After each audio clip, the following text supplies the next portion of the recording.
अंड्याची ना ही नवीन भाजी तुम्ही कधीच बनवली नसेल आणि एकदा जर बनवली ना तुम्ही सारखी सारखी हीच भाजी बनवाल।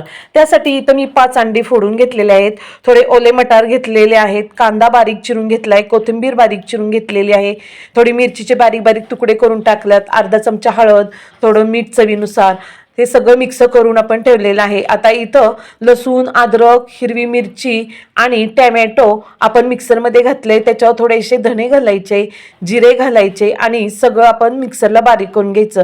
इथं थोडा खडा मसाला मी कढईत तेल गरम झाल्यानंतर टाकलाय, त्याच्यात बारीक कट केलेला कांदा टाकलेला आहे, थोडी हळद टाकली, चवीनुसार मीठ टाकले, लाल मिर्च पावडर टाकलेली आहे, धना पावडर टाकली, इथं 2 मसाले टाकल्यात, किचन किंग मसाला आणि मटन मसाला, छान परतून घेतलं 2 मिनिटं मसाला, त्यात ओले मटर घातले, परत अजून परतून घेतलं आणि नंतर आपण बनवलेला हा मसाला घालून छान तेल सुटेपर्यंत परतून घेतलं। नंतर त्याच्यात एक वाटी ठेवली, त्याच्यात पाणी ठेवलं आणि हे आपण अंड्याचं बनवलेलं बॅटर आहे ना इथं स्टीम करून घ्यायचं आहे। बघा, स्टीम झाल्यानंतर याच्यात छान अशा वड्या पाडून घ्यायचं गार झालं की, आणि हे वाटीतलं पाणी गरम कढईत ओतायचं आणि वड्या सगळ्या बघा अशा प्रकारे बनवून घेतलेल्या आहेत, त्या वड्या भाजीत टाकायच्या आणि मस्त भाजी बनवायची। आणि रेसिपी पूर्ण पाहिजे असेल तर खाली लिंकवर क्लिक करा।